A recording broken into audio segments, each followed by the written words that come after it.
कभी आपके जहन में ये सवाल आया है कि अल्लाह ने हमें फजर के वक्त जागने का हुक्म क्यों दिया है? क्या फजर का वक्त सिर्फ नमाज पढ़ने का वक्त होता है या इस वक्त के पीछे एक राज पोशीदा है? वो राज क्या है? उस राज को जानने से पहले ज़रूरी है कि हम नमाज के बारे में जानें जो हम पर दिन में 5 मरतबा पढ़ना फ़र्ज की गई हैं। और ये 5 नमाजें किस तरह फ़र्ज हुई, इसके पीछे भी एक शानदार वजह है जिसका मुज़ाहरा सफ़र मिराज में उस वक्त हुआ जब हज़रत मोहम्मद सल्लल्लाहु अलैहि वसल्लम अल्लाह से मुलाकात के लिए वक्त के इंतहाई मुख्तसर हिस्से में 7वें आसमान से भी आगे तशरीफ़ ले गए थे। उस रात अल्लाह ताला ने एक ख़ास पस मंज़र में अपने हबीब रहमते दो आलम सल्लल्लाहु अलैहि वसल्लम को आसमान पर बुलाया और अपने खसूसी इनामात से नवाजा। इस मुबारक सफ़र में अल्लाह ताला ने हज़रत मोहम्मद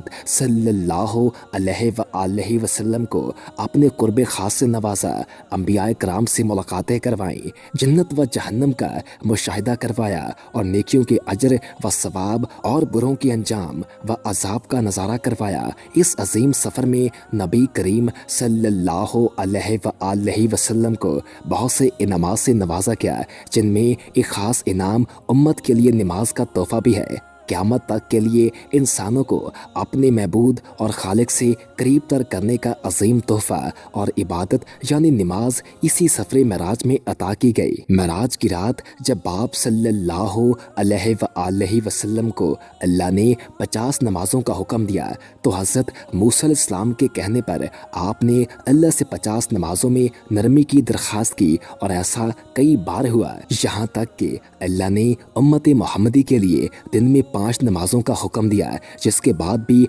हज़रत मूसा अलैहिस्सलाम ने आप सल्लल्लाहु अलैहि वसल्लम को 5 नमाजों में कमी के लिए अल्लाह के पास एक बार फिर जाने की सलाह दी। लेकिन तब आप सल्लल्लाहु अलैहि वसल्लम ने फरमाया कि मैंने अपने रब से कई मरतबा दरख्वास्त कर ली है, यहाँ तक कि अब मुझे हया आ गई है और अब मैं राज़ी हूँ और इसको हर तरह से तस्लीम करता हूँ। हर मुसलमान मर्द और औरत के लिए हर नमाज पढ़ना ज़रूरी है और यकीनन आपके लिए भी नमाजों में सबसे ज़्यादा मुश्किल नमाज फजर की नमाज होगी, जिसमें नींद का गलबा इतना होता है कि एक इंसान बमुश्किल उठ पाता है। लेकिन दिन के इस ख़ास हिस्से में जो राज पोशीदा है उसे जब आप जानेंगे तो यकीन करें कि आप फजर की नमाज कभी नहीं छोड़ना चाहेंगे। दुनिया में कई ऐसे लोग हैं जिन्हें स्लीप डिसऑर्डर या बेख्वाबी की शिकायत होती है, जिसमें वो सारी रात सो नहीं पाते और पूरा दिन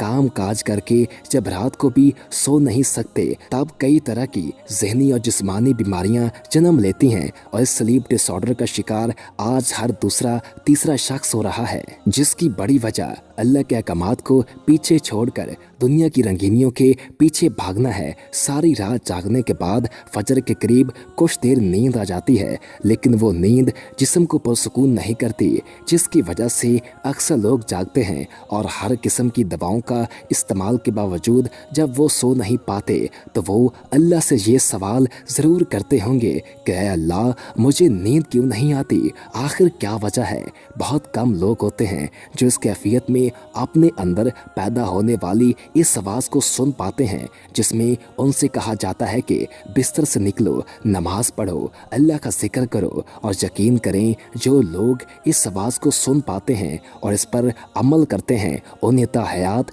कभी भी स्लीप डिसऑर्डर की शिकायत नहीं होती। आसमान से फरिश्ते हर सुबह और शाम को उतरते हैं, जिनका जिक्र इस हदीस पाक में मिलता है, जिसमें आप सल्लल्लाहु अलैहि वसल्लम ने फरमाया है, जिसका मफहूम है कि रात और दिन में फरिश्तों की ड्यूटियां बदलती रहती हैं और फजर और असर की नमाजों में ड्यूटी पर आने वाले और रुखसत पाने वालों का इज्तिमा होता है। फिर तुम्हारे पास रहने वाले फरिश्ते जब ऊपर चढ़ते हैं तो अल्लाह ताला उनसे पूछता है कि मेरे बंदों को तुमने किस हाल में छोड़ा, हालांकि उनसे बहुत ज़्यादा वो अपने बंदों के मुतल्लिक जानता है। तो वो जवाब देते हैं कि हमने जब उनको छोड़ा तो वो फजर की नमाज पढ़ रहे थे और जब उनके पास गए तब भी वो असर की नमाज पढ़ रहे थे। फजर और असर की नमाज के औकात में सोने से मना करने के पीछे भी एक बड़ी वजह है और वो ये है कि साइंस कहती है है कि सुबह सूरज तलू होते वक्त और शाम को गरूब होने से पहले सोना नहीं चाहिए, क्योंकि सुबह के वक्त ज़मीन पर ऑक्सीजन वाफिर मिकदार में फराहम होती है, जिस वक्त माहौल तरोताज़ा होता है और ये ऑक्सीजन आपको दिन भर में फिट रखने के लिए इंतहाई ज़रूरी होती है। तो जो इस वक्त सो जाता है तो वो इस ताज़ा ऑक्सीजन से महरूम रह जाता है और असर के वक्त ज़मीन पर ऑक्सीजन की कमी हो जाती है। तो अगर कोई सो जाता है तो उसको ऑक्सीजन की फरहमी कम होती है, जिसकी वजह से जब वो जागता है तो उसके सर में दर्द और तबीयत बोझल हो जाती है। और यही बड़ी वजह है कि दीन इस्लाम में इन दोनों औकात में सोने से मना फरमाया गया है। रसूल करीम सल्लल्लाहु अलैहि वसल्लम ने फरमाया, जिसका मफहूम है तलुए शम्स से पहले और गुरूब शम्स से पहले नमाज अदा करने वाला जहन्नम में हरगिज़ दाखिल नहीं होगा। नमाज फजर के बारे में ऐसे बेशुमार फ़ज़ाइल और भी हैं जिनको हम इंसान नहीं जान सकते। अगर इंसान उनको जान लें तो कभी कोताही न करें। रसूल करीम